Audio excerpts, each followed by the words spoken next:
Hello everyone. In this video we are going to look at the concept of diagonal relationship and second period anomalies. So we'll talk about both of them in detail.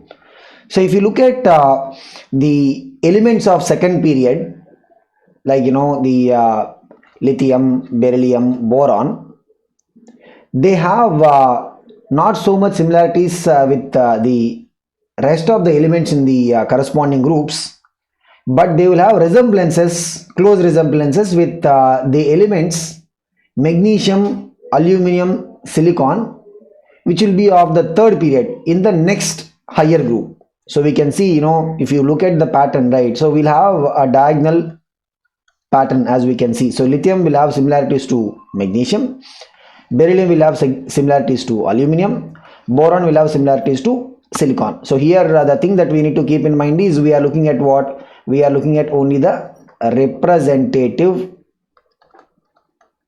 elements. So these are also called as the lighter elements, transition elements and inner transition elements, right? We'll typically call them as the heavy elements. Okay. So the diagonal relationship is for what? This is what we call as the first group, this is the second group, and this is 3a, this is 4a. Okay, so this is what? 1a, 2a. As per the old numbering system, there is 1a, 2a and 3a, 4a. In the new numbering system, this is the first group, this is second group, this is 13th, this is 14th. Okay. Now one of the reason, like there will be a lot of similarities between lithium and magnesium. Similarly, there will be a lot of similarities between beryllium and aluminum. Same is the case with boron and silicon. When we go to the respective groups, right, we'll study in detail about it. Like when we go to the S block elements chapter, we are going to study about what are the similarities between lithium and magnesium in terms of the similarity of the oxides, in terms of the similarity of other compounds. Like lithium is the only element in the first group that can form stable nitride. Okay, just like the second group elements. Okay, magnesium also will be able to form nitride. Okay, like that we have some similarities which will be between the lithium and magnesium. Same is the case with beryllium and aluminum, and same will be the case with boron and silicon. Now one of the observations that we can look at in terms of the properties of these elements, like if you talk about the metallic radius, lithium and magnesium, right, almost we can see that they will be what? Comparable. Okay. Similarly, even if you look at the ionic radius, we will be able to see lithium, magnesium, ionic radius will be comparable. But at the same time, when we look at the radius of beryllium and aluminum, they will not be matching that much.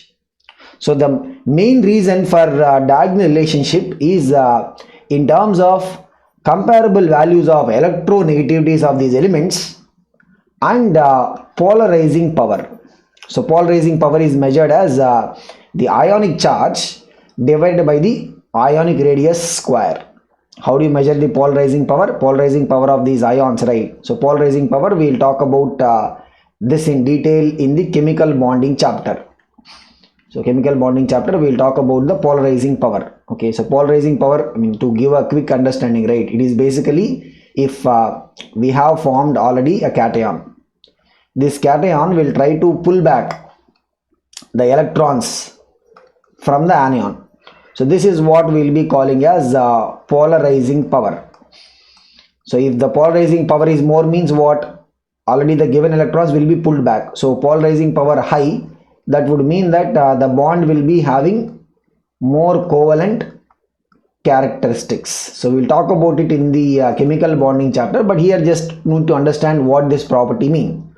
So the diagonal relationship between lithium and magnesium, beryllium and aluminum, boron, silicon is attributed to these two factors mainly. One is electronegativity similarity, and the second one is the similarity in terms of the polarizing power.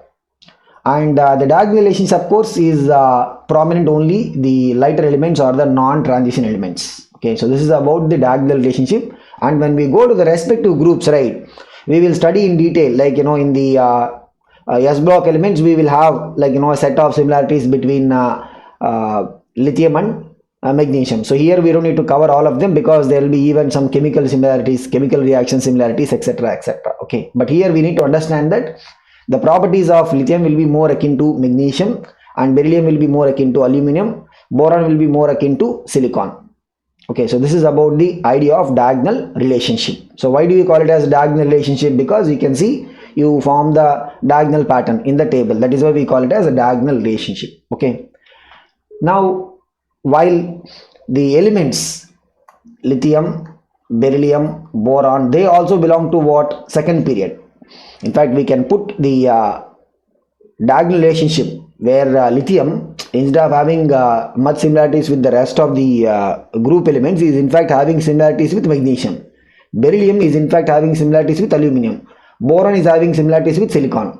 So the diagonal relationship also we can look at it as one of the anomaly of the second period elements.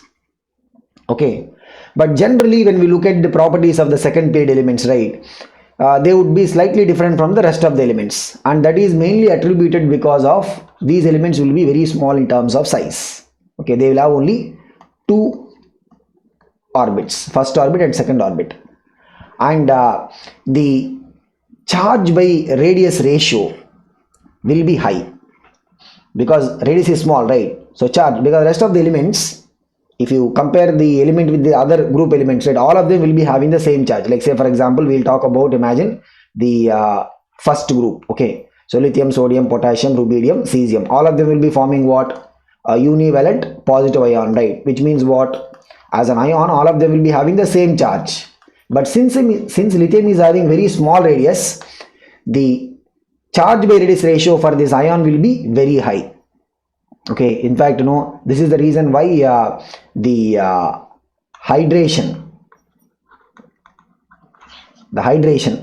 of lithium ions in solution will be significantly high. So we have seen how this high hydration of lithium will give rise to high reducing power of lithium, that we have covered in the reducing nature of the metals. Okay, here the electronegativity also, because as we go down the group, what happens? Electronegativity value will be decreasing. So the second period elements will have significantly higher electronegativity value in comparison to the other elements.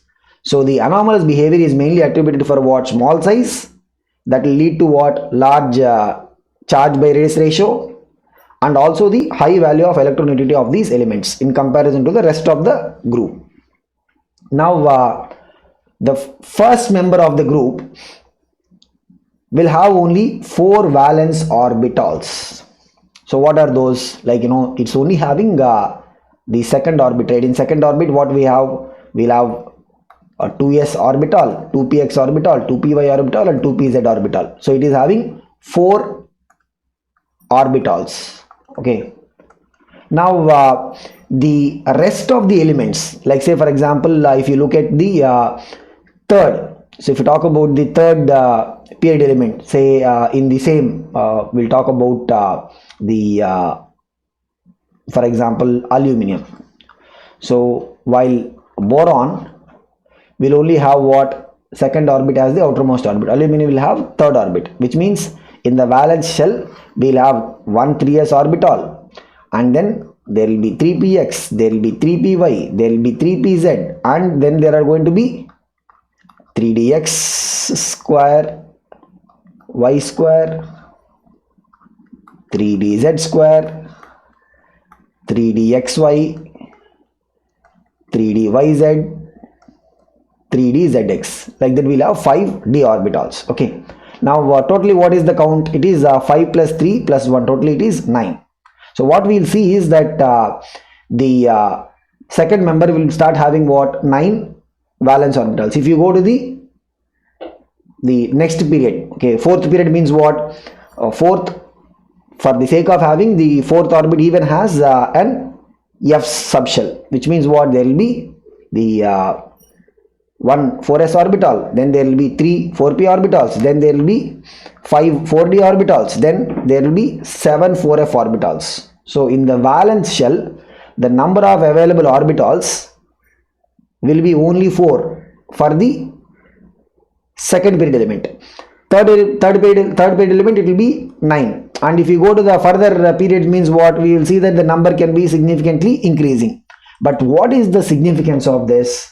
The significance of this is when we talk about the formation of covalent bonds. So what is a covalent bond? It's a bond that an element will be able to form by sharing electrons, right? So we'll discuss more about covalent bond also in the chemical bonding chapter. But if you talk about the covalency means what? The number of covalent bonds. This is the generic definition of covalency. Number of covalent bonds an atom of an element can form. That is what we generally call as the covalency. So here, because there are only 4 orbitals in the valence shell, like the second period elements, they can only have a covalency. The maximum covalency will be 4 for them. Like in the 13th group, if you look at it, right, boron can maximum form this compound BF4 minus, where boron will be bonded to 4 fluorines. The maximum valency that it can show is what? 4. Whereas aluminum, right, aluminum can go beyond 4. So we even have things like AlF6 3 minus, where the aluminum can be going up to valency of 6. Okay, we'll talk more about it in the respective groups, but here we need to understand that there is a anomaly that usually the second period elements will be having, that the limitation of the valency, since they don't have we can say they don't have d and f orbitals in the valence shell. They just have what? S and p orbitals, means the total number of orbitals available is only what? 4. So the maximum covalency they can show will be 4, whereas the other period elements, any group you take, other period elements, right, they can show a valency beyond 4. So that is another anomaly for the second period elements. Not just that, if you look at the p block elements particularly, so p block, remember, first period is what? Hydrogen, helium. Okay, so the second period is only what we'll be focusing on, starting from carbon, nitrogen, oxygen, fluorine, and then even before carbon we can look at boron. Okay, so boron, carbon, nitrogen, oxygen, fluorine, and then comes neon. Okay, so if you look at, this is the second period, right? If you look at the p block part of the second period, whether it is carbon or nitrogen or oxygen, right, they will have an interesting property that they can form multiple bonds, either to themselves or with the other second period elements. Like we can see, carbon can form double bond to itself, carbon can form triple bond, nitrogen can form double bond to itself, nitrogen also can form triple bond, oxygen also can form double bond with itself, carbon can form a double bond with oxygen, carbon can form a double bond with nitrogen, carbon can form a triple bond with nitrogen,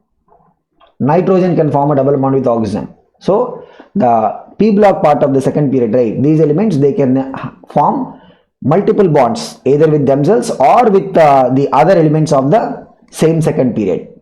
This trend, right, will not be prominent in the third period. So if you look at the third period, right, below boron what comes? Aluminum, below carbon silicon, below nitrogen phosphorus, below oxygen sulfur, below fluorine chlorine. That phenomena will not be seen among the third period elements. This is only for the second period elements. And of course, here it will be worthwhile mentioning that the electron gain enthalpy. So we discussed about it in case of electron gain enthalpy trend or electron affinity.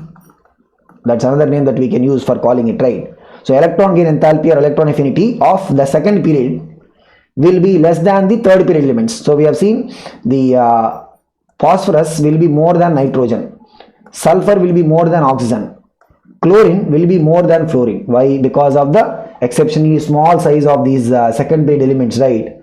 The addition of electron due to the repulsion by the existing electrons, that much amount of energy will not be released. So the second period elements also will have the anomaly in terms of, generally what happens, as you go down the group, electron affinity will decrease, but exception will be what? The second period part. Second period, because of the small size, right, when we are adding electron, the expected amount of energy will not be released. Why? Because of the repulsions of the existing electrons. Since the size is small, right, any incoming electron will be also strongly repelled by the existing electrons. We discussed about it already in the electron gain enthalpy trend, but just to recall. So these are all the anomalies of the second period elements. Okay.